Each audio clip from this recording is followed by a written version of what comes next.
ഈ ഒരു ഫോട്ടോ എല്ലാവരും ശ്രദ്ധിക്കുക അല്ലെ. ഈ ഒരു ഫോട്ടോ നോക്കാൻ നല്ല സ്നേഹനിധികളായ ഭാര്യ ഭർത്താക്കന്മാരുടെ കുറച്ച് ഫോട്ടോകളാണ്. ഇതൊക്കെ കാണുമ്പോൾ എല്ലാവരും എന്ത് സ്നേഹനിധികളായ ഭാര്യ ഭർത്താക്കന്മാരല്ലേ. സോഷ്യൽ മീഡിയയിലൊക്കെ അങ്ങനെയാണ് അല്ലേ. ഇതെല്ലാം കണ്ടിട്ടാണ് ആൾക്കാർ ഭർത്താവിനെ വിലയിരുത്തുന്നത്. നോക്കുക അവരെന്ത് സ്നേഹനിധി, എന്ത് ഫോട്ടോ, എന്ത് ആൽബം എപ്പോഴും ഷെയർ ചെയ്യുന്നൊക്കെ പറയും. പക്ഷേ നിങ്ങളൊരു കാര്യം മനസ്സിലാക്കണം, ഈ ഫോട്ടോയിൽ കാണുന്ന ഒരു ഭാര്യയും ഇന്ന് ജീവിച്ചിരിപ്പില്ല. പുറത്തേക്ക് കാണുന്ന സൗന്ദര്യമല്ല അകത്ത് എന്ന് നിങ്ങൾ എല്ലാവരും തിരിച്ചറിയണം. ഈ ഭാര്യയെ കൊന്നത്, ഈ കാണുന്ന ഭാര്യമാരെ കൊന്നത് ആരാണ്? കൊല ചെയ്യപ്പെട്ടിരിക്കുകയാണ് അവർ. അങ്ങനെ മരിച്ചതല്ല. ആരാ കൊന്നത്? അവർ തന്നെ അവരെ കൊന്നു. ദാറ്റ് മീൻസ് ആത്മഹത്യ ചെയ്തു. വേറെ ഒരു ശ്രദ്ധിക്കേണ്ട വിഷയം, ഇതിലെല്ലാ ഭാര്യമാരും, കൊല്ല ചെയ്യപ്പെട്ട ഭാര്യമാരൊക്കെ എന്താണ്, നല്ല സമ്പന്നമാരാണ്. നല്ല രീതിയിൽ അവരെ കെട്ടിച്ച് വിട്ട നല്ല ഫാമിലിയിൽ നിന്ന് പോയ ആൾക്കാരാണ്. 50 പവൻ സ്ത്രീധനം മുകളിൽ കൊടുത്ത ആൾക്കാരാണ്. 100 പവനും 150 പവനും കൊടുത്ത ആൾക്കാരും ഇതിലുണ്ട്. നമ്മൾ വിഷയത്തിലേക്ക് വരാം. എല്ലാവരും ആത്മഹത്യ ചെയ്യാനുള്ള കാരണം, ആദ്യം നമ്മുടെ പ്രവാസ ലോകത്ത് ഷാർജയിൽ വിഭജിക എന്ന് പറയുന്ന സഹോദരിയുടെ ആത്മഹത്യയിലേക്ക് വരാം. 1.5 വയസ്സുള്ള പൊന്നുമോളെ കഴുത്ത് ഞെരിച്ച് കൊന്ന് അതേ കയറിൽ തൂങ്ങി മരിച്ച ആ സഹോദരിയോട് ചോദിക്കാനുള്ളത്, നിങ്ങൾ 1.5 വയസ്സുള്ള ആ നൊന്തുപെറ്റ പൊന്നുമോളെ കഴുത്ത് ഞെരിച്ച് കൊല്ലാൻ കാണിച്ച ആ ധൈര്യത്തിൻ്റെ പകുതി ധൈര്യം മതി നിങ്ങൾക്ക് ഭർത്താവില്ലാതെ ജീവിച്ച് കാണിക്കാൻ. നിങ്ങളൊരു HR ആയിട്ട് ജോലി ചെയ്യുന്ന ആളായിരുന്നു, നല്ല സാലറിക്ക് ജോലി ചെയ്യുന്ന ആളായിരുന്നു എന്നാണ് വായിക്കാൻ കഴിഞ്ഞത്, അറിയാൻ കഴിഞ്ഞത്.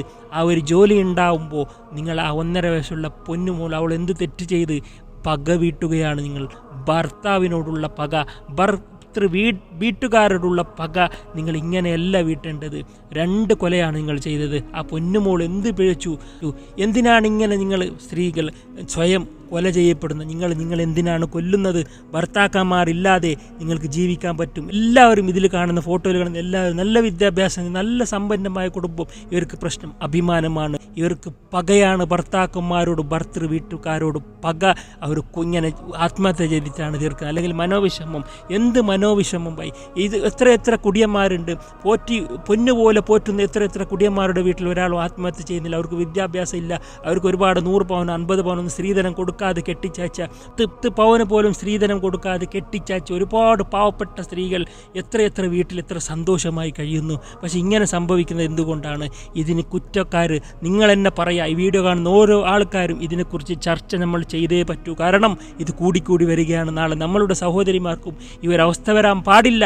അതുകൊണ്ട് കെട്ടിച്ച് വിടുമ്പോൾ നമ്മളുടെ പെങ്ങന്മാരോട്, നമ്മുടെ സഹോദരിമാരോട് പറയുക, എന്ത് വിഷമുണ്ടെങ്കിലും ഭർത്താക്കന്മാരിൽ നിന്ന് നിങ്ങൾ പീഡനം അനുഭവിക്കുന്നുണ്ടെങ്കിൽ അത് നിങ്ങൾ ഒളിച്ചു വെക്കരുത്. മരണപ്പെട്ട ശേഷമല്ല ഇത് പുറത്ത് പറയേണ്ടത്. ആത്മഹത്യ ഇതിന് പകയല്ല.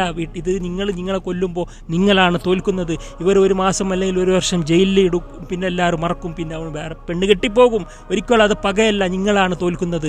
ആത്മഹത്യ അവർ ചെയ്ത ഭർത്താവിൻ്റെ പീഡനത്തെക്കാൾ ഏറ്റവും വലിയ കുറ്റം നിങ്ങൾ ചെയ്താണ് മരിക്കുന്നത്. ആ കുറിപ്പ് ചെയ്തുകൊണ്ട് അത് പകയാകുന്നില്ല. അതൊരിക്കലും നിങ്ങളെയാണ് തോൽപ്പിക്കുന്നത്. അങ്ങനെ ആവാൻ പാടില്ല. നിങ്ങൾ സ്വന്തം കാലിൽ നിൽക്കണം. നിങ്ങൾക്ക് 18 വർഷക്കാലം പോറ്റി വളർത്തിയ മാതാപിതാക്കൾ, ആ 100 പവൻ, ഇതൊന്നല്ല നിങ്ങളുടെ വാല്യൂ. അത് ഭർത്താക്കന്മാർ മനസ്സിലാക്കുക. ഒരു പെണ്ണിന് നിങ്ങൾ ഇത്രയും കഷ്ടപ്പെട്ട് പോറ്റി വളർത്തി 100 പവന് നിങ്ങൾ കൊടുക്കുമ്പോൾ അവനൊരു പിച്ചക്കാരനാണ്. ആ പിച്ചക്കാരനല്ല വിദ്യാഭ്യാസം ഇത്രയും കഷ്ടപ്പെട്ട് വളർത്തിയ മകളെ കൊടുക്കേണ്ടത്. പിച്ചക്കാരനല്ല.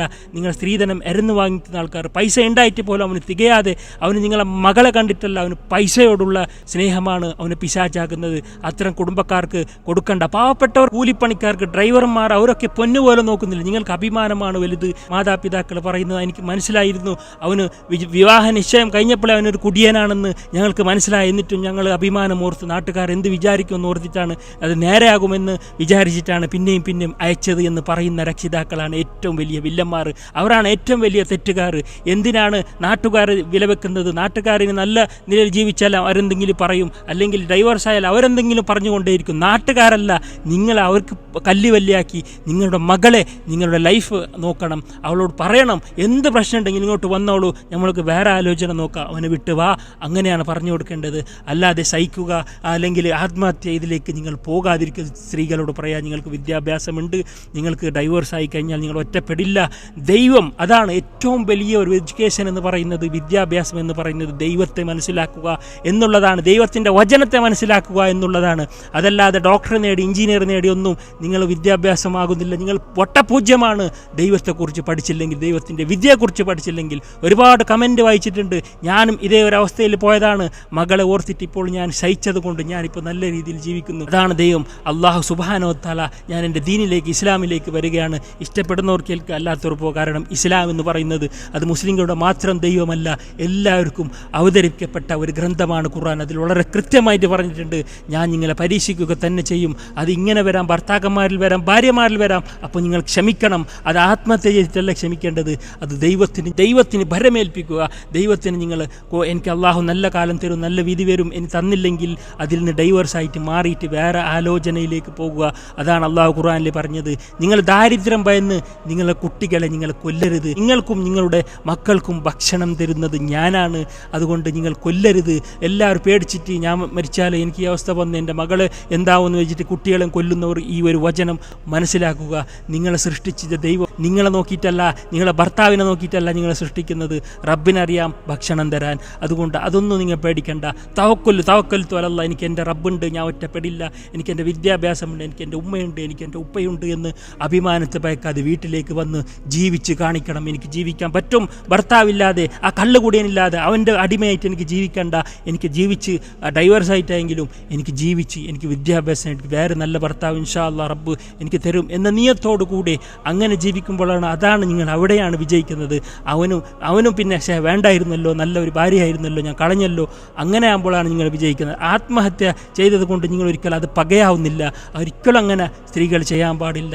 ഇപ്പോൾ ഇതിലെല്ലാ സ്ത്രീകളും മാനസിക പ്രശ്നം അല്ലെങ്കിൽ ഒരുപാട് അനുഭവിച്ചു എന്നൊക്കെ പറഞ്ഞിട്ടാണ് ആത്മഹത്യ. ആരാണ് അനുഭവിക്കാൻ പറഞ്ഞത്? ഇത് മരിച്ച ശേഷം അല്ലല്ലോ പുറത്തിറങ്ങേണ്ടത്. മുമ്പ് തന്നെ നിങ്ങൾക്ക് എന്തുകൊണ്ട് പറഞ്ഞുകൂടായിരുന്നു? അഭിമാനത്തെ ഓർത്ത് വീട്ടിലെന്ത് വിചാരിക്കും, ഉപ്പ എന്ത് വിചാരിക്കുന്നു പേടിച്ചിട്ട് ഒരുപാട് സ്ത്രീകൾ ഇപ്പോഴും വീട്ടിൽ ഒരിക്കലും നിങ്ങൾ തുറന്ന് പറയുക. നിങ്ങൾ സോഷ്യൽ മീഡിയ ഫ്രണ്ട്സിനോട് തുറന്ന് പറയുക, നിങ്ങൾ ഇങ്ങനെ ആത്മഹത്യയിലേക്ക് ഒരിക്കലും പോകരുത്. അപ്പോൾ ഇങ്ങനത്തെ ഒരു വിഷയം ചർച്ച ചെയ്യണം. നിങ്ങളുടെ അഭിപ്രായം നിങ്ങൾ കമൻ്റായിട്ട് പറയുക. ഇൻഷാ അള്ളാഹു സുബ്ഹാനഹു വ തആല ഇത്തരം ആത്മഹത്യ ചെയ്യുന്നവരിൽ നിന്ന് അള്ളാഹു മനഃശക്തി കൊടുക്കട്ടെ എന്ന് നമ്മൾക്ക് പ്രാർത്ഥിക്കാം.